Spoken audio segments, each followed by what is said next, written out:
ಇದು interesting maths ಪ್ರಾಬ್ಲಮ್ದು 21ನೇ video ಇದು. ಇದರಲ್ಲಿ ಏನಂತ ಕೊಟ್ಟವ್ರೆ, -4² ಡಿವೈಡೆಡ್ ಬೈ √4 ಪ್ಲಸ್ √4 ಅಂತ.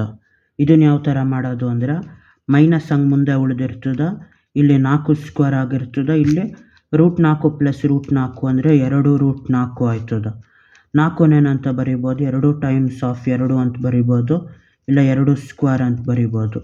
ಹಂಗಾಗಿ ಇದು ಮೈನಸ್ ಮುಂದೆ ಉಳಿದಿರ್ತದ, 4² ಟೈಮ್ಸ್ ಆಫ್ 2 ಟೈಮ್ಸ್ ಆಫ್ √2² ಅಂತ ಆಯ್ತದ. 2² ಕ್ಯಾನ್ಸಲ್ ಆಯ್ತದ.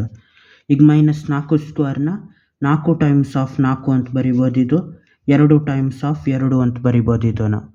ಇವಾಗೇನು 2 1 2 2 2 2 ಅಂತ ಡಿವೈಡ್ ಮಾಡ್ಬೋದು. 2 2 4 ಮೈನಸ್ ಹಂಗೆ ಮುಂದೆ ಉಳಿದಾಯ್ತಾ, -4 ಅಂತ ಆಯ್ತದ.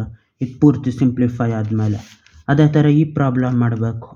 ಇದರಲ್ಲಿ ಏನಂತ ಕೇಳವ್ರೆ, √2 ಟೈಮ್ಸ್ ಆಫ್ √8 ಅಂತ. ಇಲ್ಲೇನಂತಾಗಾಯ್ತು, ದೊಡ್ಡ ರೂಟ್ ಒಳಗಡೆ √2 ಟೈಮ್ಸ್ ಆಫ್ √8 ಅಂದರೆ √8 ಏನಂತ ಬರಿಬೋದು, 8 ಈ ಥರ ಬರಿಬೋದು. ಡಿವೈಡ್ ಮಾಡಿದ್ರೆ 2 4 8 2 2 4 ಅಂತ. ಇದನ್ನು 2 ಕ್ಯೂಬ್ ಅಂತನಾದರೂ ಬರಿಬೋದು, ಇಲ್ಲ 2 ಒಟ್ಟಿಗೆ ಮಾಡಿಬಿಟ್ಟು 2² ಟೈಮ್ಸ್ ಆಫ್ 2 ಅಂತ ಬರಿಬೋದು. ಹಂಗಾಗಿ ಇದನ್ನು 2² ಟೈಮ್ಸ್ ಆಫ್ 2 ಅಂತ ಬರಿಬೋದು ಇದನ್ನು. ಇವಾಗ ಇದೇನಾಗಿರ್ತದ, ಇಲ್ಲೂ ರೂಟ್ ಇರೋದ್ರಿಂದ ಇದು ಈ ರೂಟ್ ಕ್ಯಾನ್ಸಲ್ ಮಾಡ್ತಾ ಆಚೆ ಬಂದಿರ್ತದೆ. ಇವಾಗ √2 ಟೈಮ್ಸ್ ಆಫ್ 2√2 ಅಂತ ಆಯ್ತದ. ಈ ರೂಟು ಸೇರಿದ್ರೆ ಅದು ಸ್ಕ್ವೇರ್ ಆಯ್ತದ. ದೊಡ್ಡ ರೂಟ್ ಒಳಗಡೆ ಈ 2 ಹಿಂಗೆ ಉಳಿದಿರ್ತದೆ ಸಪ್ರೇಟಾಗಿ, ಅದು ಈ 2 ಉಳಿದಿರ್ತದೆ. ಈ 2 ರೂಟ್ಗಳು ಸೇರಿ √2 ಸ್ಕ್ವೇರ್ ಆಗಿ √² ಹೊಡೆದಾಕಿ ಆಚೆ ಬಂದಿರ್ತದೆ. √2 ಟೈಮ್ಸ್ ಆಫ್ 2 ಅಂತ ಆಯ್ತದ.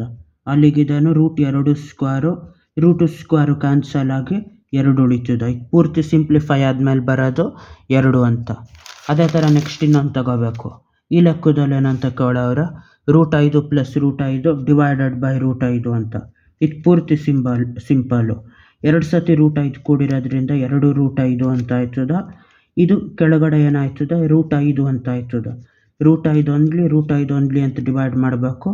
2 1 2 2/1 ಅಂದರೆ 2. ಇದು ಪೂರ್ತಿ ಸಿಂಪ್ಲಿಫೈ ಆದಮೇಲೆ 2 ಆಯ್ತದ. ಅಲ್ಲಿಗೆ 3 ಲೆಕ್ಕ ಮುಗೀತು. ಬಾಯ್.